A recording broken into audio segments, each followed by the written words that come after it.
Gimana sih caranya supaya kita ini sembuh dari trauma kita dan tidak mengundang orang-orang yang memiliki pattern atau pola serupa dari orang-orang yang datang dan hadir di masa lalu kita.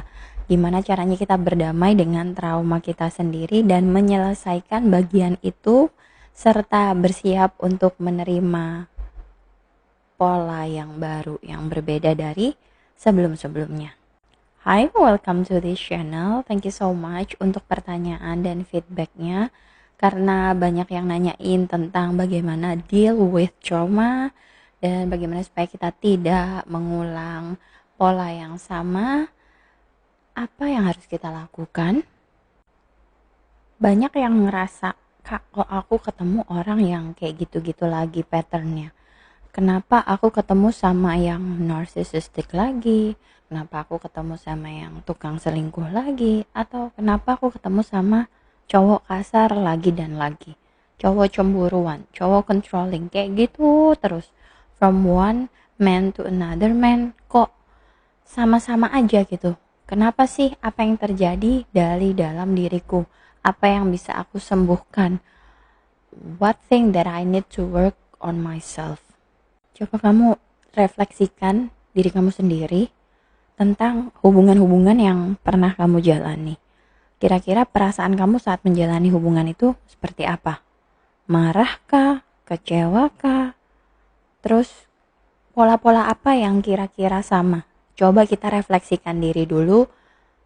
Nah, ini semua itu ada hubungannya dengan masa kecil kita. Ketika kita memiliki luka di masa kecil atau inner wound, itu kira-kira apa sih? Apa tentang pengabaian, tentang penolakan, atau kurang kasih sayang? Itu kita identifikasi terlebih dahulu.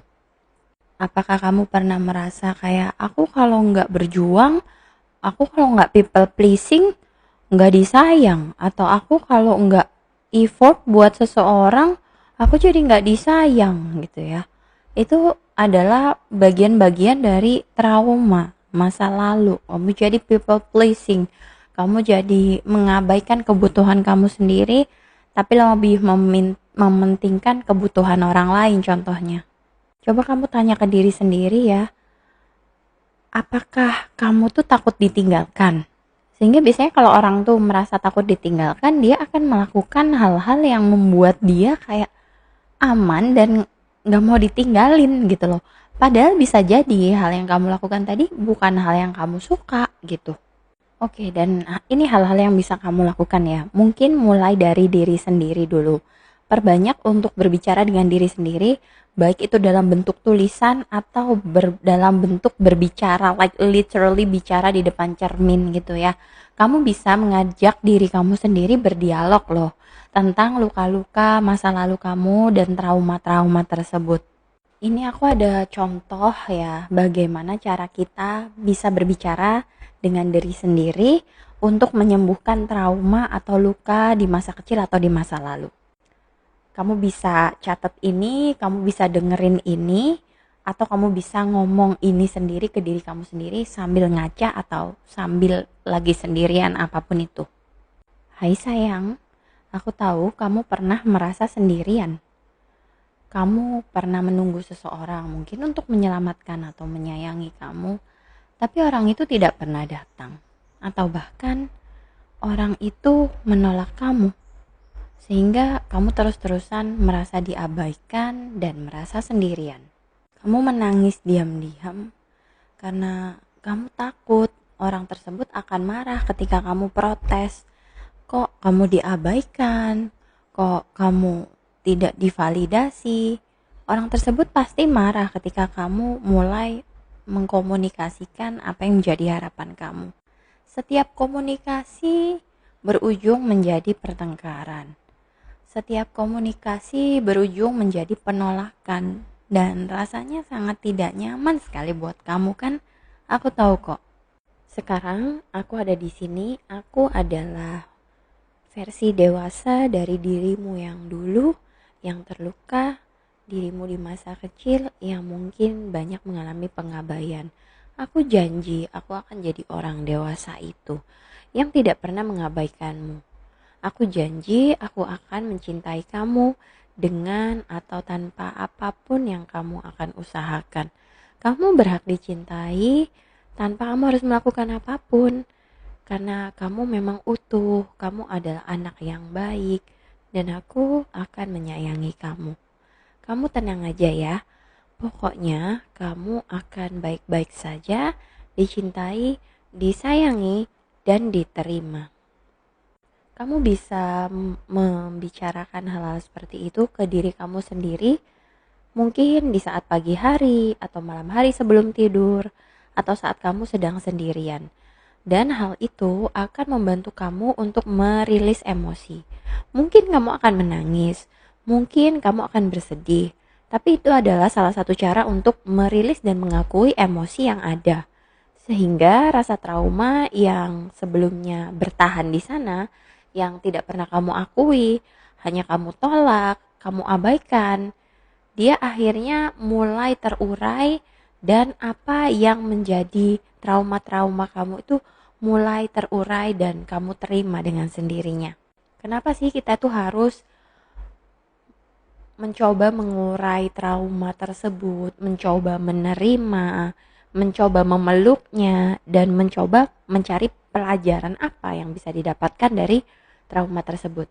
Karena ketika kita hanya fokus ke rasa luka, trauma, itu kita berada di vibrasi yang rendah.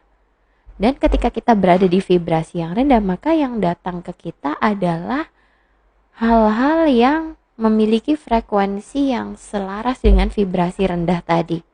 Which is mungkin itu adalah orang-orang yang lagi-lagi narcissistic, orang-orang yang lagi-lagi mungkin punya anger issue, ya orang-orang yang lagi-lagi temperamental, orang-orang yang lagi-lagi nolak kamu karena kamu masih berada di vibrasi itu. Ya, masih ada di vibrasi yang penuh dengan rasa trauma, takut, tidak percaya, insecure, overthinking, sehingga kamu menarik orang-orang dengan frekuensi serupa. Dan aku paham banget untuk working on this kind of trauma, it's not that simple, it's not that easy, and it might take some moments, but it's okay. Nah, ketika kamu sudah sadar bahwa mungkin kamu didatangi oleh seseorang, maka dari itu kamu harus melakukan assessment whether this guy deserve to be in your beautiful life or not. Ya, kita lakukan assessment dulu. Apakah dia ini memang bisa menjadi partner kita yang memiliki kapabilitas untuk menginvestasikan waktunya ke kita, emotional thing ke kita, yang tidak membuat kita merasa sendirian. Oke. Karena banyak sekali yang komen kayak, "Kak, aku sering dibikin feeling lonely," atau apa. Oke. Ketika kamu dibikin feeling lonely, berarti orang tersebut tidak punya kapabilitas untuk menginvestasikan emosionalnya ke kamu. Sehingga yang kamu harus lakukan adalah apa? Meninggalkan orang tersebut. Karena orang tersebut tidak menghargai kamu. Dia tidak takut menyakiti kamu. Dia hanya mementingkan dirinya sendiri.